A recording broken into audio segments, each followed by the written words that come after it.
Please.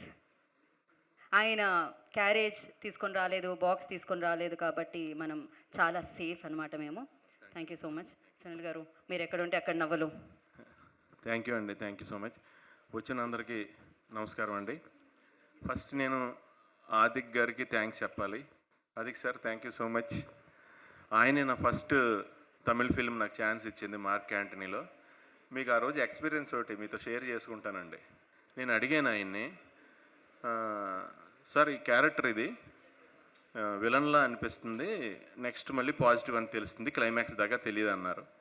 Sir okay sir, నాకు తమిళ్ తెలియదు sir, నాకు రాదు అంటే మళ్ళీ ఉన్న పేరు పోద్దేమోనండి చేస్తే, నాకు రాదు మీరు అంటే. సార్ నేను తమిళ్లో నేను రేడియో డ్రామా నేను ప్లాన్ చేయట్లేదు సార్ మీ తమిళ్ లాంగ్వేజ్ కోసం.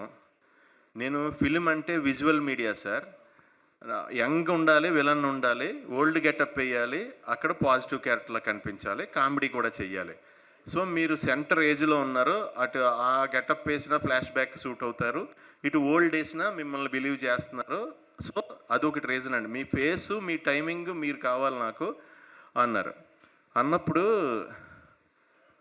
నాకు ఆయన, నేను విజువల్ మీడియా అండ్ మూవీ అనేది, సో మీరు నాకు కావాలి, నేను లాంగ్వేజ్ ప్రాబ్లం లేదన్నారు. ఆయన ఏం చేస్తే నేను అది చేశానండి. 2 సినిమాలు కెనాన్ జెరాక్స్ అని మనం ఒరిజినల్ తీసుకెళ్ళి జెరాక్స్ తీస్తాం కదా, అలా ఒరిజినల్ ఆయనే నా అన్ని క్యారెక్టర్లకి. ఆయన టైమింగే, ఆయన యాక్టర్ కూడా మంచి యాక్టర్. ఆయన యాక్షన్ ఆయనే చెప్పేస్తారు, నాకు డైలాగ్ ప్రాంప్టింగ్ అవసరం అయితే ఆయనే చెప్పేస్తారు, కట్ ఆయనే చెప్పేస్తారు. ఆయన డైరెక్షన్లో ఎలా ఉంటుంది అంటేనండి, లైక్ ఒలింపిక్ గేమ్స్ అండి, సెకండ్ ఛాన్స్ ఉండదు. ఒకసారి పరిగెట్టామంటే లైన్ క్రాస్ అయ్యామంటే నెగ్గుతాం, లేదంటే ఓడిపోయినట్టు లెక్క, అంతే. మళ్ళీ చేస్తాను, మళ్ళీ అంత స్పీడ్ ఆయన ఏకంగా. జనరల్గా ఏం చేస్తారంటే ఎవరైనా, అప్పుడు ఆయన అన్నారు, ఏమండి ఇప్పుడు చార్లీ చాప్లిన్ మనకి ఇంటర్నేషనల్ స్టార్, ఆయన యూనివర్సల్ స్టార్ చార్లీ చాప్లిన్. ఆయన లాంగ్వేజ్ ఏది తెలియదు కదా, అందుకే యూనివర్సల్. అదే లాంగ్వేజ్ తెలిస్తే మేబీ హాలీవుడ్లోనే స్టార్ అవుతాడు ఆయన. So action speaks more than words అని ఆయన చెప్పి ఎంకరేజ్ చేశారు. ఆయన సెకండ్ దాంట్లో కూడా నాకు చాలా మంచిది ఇచ్చారు. ఇప్పుడు ఇందులో చాలా థ్యాంక్స్ భయ్యా, thank you so much. And ఈ సినిమా ఆయన ఎలా ప్లాన్ చేశారంటే, మామూలుగా మనం ఓ సినిమా తీస్తాం, ఏదన్నా సినిమా, దానికి పార్ట్ 2 తీద్దాం, సినిమా హిట్ అయింది అని చెప్పి పార్ట్ 2 తీస్తాం, ఇది కూడా హిట్ అయింది, పార్ట్ 3 తీద్దాం అని తీస్తాం.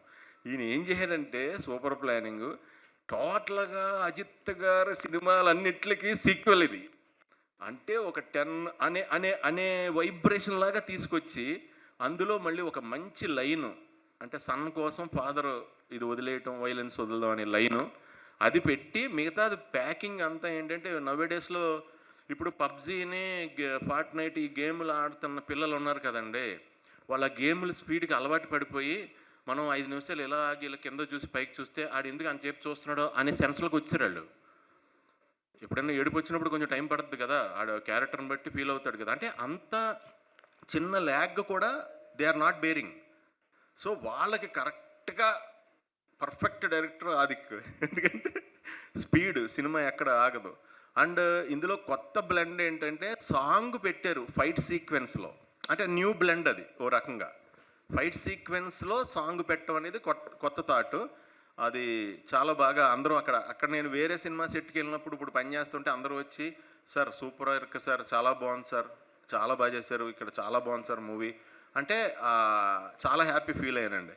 నేను అప్పుడు చెప్పాను కదండి, మన గుడ్ బ్యాడ్ అగ్లీ షూటింగ్కి వెళ్ళినప్పుడే పుష్ప ఫంక్షన్లో చెప్పాను నేను, పుష్ప 2 అప్పుడు మిడ్ నైట్ మాకు ఎవరో తెలియకపోతే ఒక రెస్టారెంట్ ఓపెన్ చేసి మాకు భోజనం పెట్టారు. వాళ్ళు నన్ను గుర్తుపెట్టారు, వాళ్ళు పాకిస్తాన్ వాళ్ళు అంట.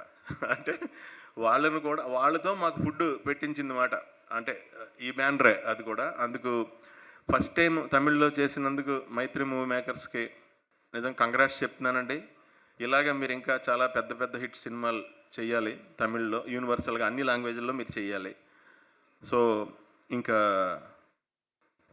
జీవి ప్రకాష్ గారు సినిమాలో, ఒక సినిమాలో నేను యాక్ట్ చేశానండి, ఒక క్యారెక్టర్ యాక్ట్ చేశాను, చాలా మంచి ఫిలిం అది, మంచి క్యారెక్టర్ నాది కూడా. అప్పుడే ఆయనతో పరిచయం ఏర్పడింది. ఆయన క్లీన్ సోల్ అండి, ప్యూర్ హార్ట్, క్లీన్ సోల్, అందుకే ఆయన స్మైల్ కూడా ఎప్పుడు క్లీన్గా ఉంటుంది. ఆయన అంత పెద్ద పెద్ద సినిమాలు చేసినా ఏం చేసినా ఆయనతో వెళ్ళి నేను ఇంటరాక్ట్ అయినప్పుడు, మాట్లాడినప్పుడు ఆయన చాలా సింపుల్గా, రండి సార్ అని నాకు కోఆపరేట్ చేసే సీన్స్లో కూడా నా డైలాగ్స్ నాకు తమిళ్ అంత రాదు కదండి, నాకు సపోర్ట్ తీసుకుంటున్నప్పుడు ఎవరినైనా అడిగి మీనింగ్ అది ఇది అడుగుతున్నప్పుడు ఆయన కూడా చాలా బాగా నాకు అంటే ఎంకరేజ్ చేశారు నన్ను. Thank you brother, thank you so much, all the best. And నాకు అజిత్ గారు ట్రావెల్ ఈ సినిమాలోది చెప్పాలి మీకు, ఎందుకంటే నేను అంత సింపుల్సిటీ ఉన్న మనిషిని, కోర్ ఎనర్జీ అంటే లోపల మనకు ప్రాణం ఉంది కదండి, అది ఒప్పుకోదు, పట్టుదల అంటాం కదా దాన్ని, అది హయ్యెస్ట్ గ్రేడ్లో ఉన్న మనిషిని చూసినట్టు ఫీల్ అయ్యానండి అజిత్ గారిని చూడగానే. ఆయన మీరు పొద్దున్నే 4 గంటలకి రన్నింగ్కి వెళ్తారంట కదండి చెప్పారు, మీరు రేపు వెళ్తున్నారా అని అడిగారు. సార్ వెళ్తున్నాను సార్ అన్న. నేను కూడా రావచ్చా అండి అన్నారు. సార్ అదేంటి సార్, తెలియదండి 4 గంటలు కదా, ఎవరికి ఏం తెలియదు, నేను వస్తానని. సరే అని కేబీఆర్ దగ్గర నేను వెయిట్ చేశాను. ఆయన పక్కన డ్రైవర్ కూర్చున్నాడు, ఆయనే కార్ డ్రైవ్ చేసుకొచ్చేసారు, ఇంకెవరు లేరు వెనకాల, ఇంకెవరో ఏమీ సెక్యూరిటీ ఏమీ లేదు, ఒక్క ఆయన వచ్చేసారు అంతే. వచ్చేసారు, వెళ్దామండి అన్నారు. మేము 6 కిలోమీటర్స్ అంటే కాంబినేషన్ వాక్ కంచేపు జాగింగ్ కంచేపు అప్ వస్తే కొంచెం రన్నింగ్ చేసి అలా చేసాం. అయిపోయిందా సార్ ఇంకొక హాఫ్ రౌండ్ వేద్దాం అన్నారు. సార్ నేను ఇప్పుడు 9 కిలోమీటర్స్ చేయలేదు సార్ అన్నాను. పర్లేదండి మన ఇద్దరం కలిసి ఉన్నాం కాబట్టి ఇప్పుడు మాట్లాడుకుంటుంటే తెలియదు అన్నారు. సరే అని ఇంకో 3 కిలోమీటర్స్ వెళ్ళామండి. 9 కిలోమీటర్స్ వాకింగ్ చేసాం. తర్వాత లొకేషన్కి మనకి మియాపూర్ అవతలకి వెళ్ళాలి, అక్కడ లొకేషన్కి 1.5 అవర్ ఆయన కార్ డ్రైవ్ చేశారు, నేను కూర్చున్నా పక్కన. అక్కడికి డ్రైవ్ చేసి ట్రాఫిక్లో డ్రైవ్ చేసి అక్కడికి వెళ్ళి షూటింగ్కి వెళ్ళగానే ఆయనకి టోటల్గా మీరు సినిమాలో చూసిన ఇంటర్వెల్ ఫైట్ అప్పుడు వచ్చిన back roll shot, jump, leg skid shot, 27 members ఫైటర్స్ని గుర్తుపెట్టుకుని సింగిల్ షాట్ ఒకటి తీశారండి దానికి. అది కటింగ్లో మిక్స్ చేశారు, కానీ ఆ సింగిల్ది ఒకటి తిరుగుతూ ఉంటుంది, ప్రత్యేకంగా దాన్ని తయారు చేయించారు పైన కెమెరాకి స్టాండ్. అది అలా రొటేట్ అవుతుంటే ఈయన గుర్తుపెట్టుకుని 27 మెంబర్స్తోనే ఫైట్ చేయాలి, సాయం దాకా చేశారు. మళ్ళీ 1.5 అవర్ ఆయనే డ్రైవ్ చేసుకొచ్చారు వెనక్కి. అంటే అంత ఎనర్జీ నేనైతే ఎక్కడా చూడలేదు. పైగా వితౌట్ ఆయనకి ఫెసిలిటీస్ ఏమన్నా ఉన్నా ఆయన అంటే దాన్ని సుఖపడాలి అలాంటి మనస్తత్వం ఆయన కాదు. పైగా డూపుని పెట్టకూడదు, ఆయన సినిమాల్లో డూపు పెట్టకూడదు, అజిత్ సార్ సినిమాల్లో ఆయనే చేస్తానంటారు. సో అలాంటి మనిషిని నేను ఆయన నుంచి చాలా నేర్చుకున్నానండి. ఆయన ఎప్పుడు భగవంతుడు ఆయన ఎప్పుడు చల్లగా చూడాలని మనస్ఫూర్తిగా కోరుకుంటున్నాను. అక్కడ ఇప్పుడు ఈ రోజుని అప్పట్లో గబ్బర్ సింగ్ సినిమా పవన్ కళ్యాణ్ గారి సినిమా కోసం ఎలా వెయిట్ చేసి ఫ్యాన్స్ అంతా చూసి సినిమా వచ్చాక సెలబ్రేట్ చేసుకుని ఎలా పూనకాల్లోకి వెళ్ళిపోయారో ఇక్కడ, అలాగే ఈరోజు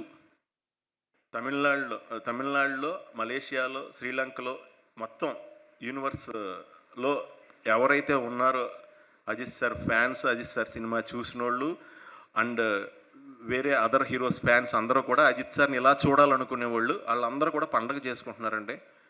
సార్కి అంత పెద్ద హిట్ ఇచ్చినందుకు ఇంకోసారి ఆదిక్కి థ్యాంక్స్ చెప్తున్నాను. Thank you so much brother.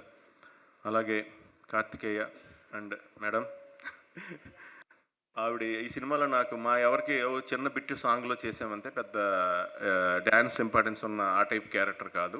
So through out ఉన్నాము. అలాగే నాకు లొకేషన్లో ప్రసన్న గారు కానీ కిన్స్లే గారు కానీ వాళ్ళందరూ నాకు చాలా బాగా, యోగి బాబు గారు కానీ ప్రభు గారు చాలా ఎంకరేజ్ చేశారు.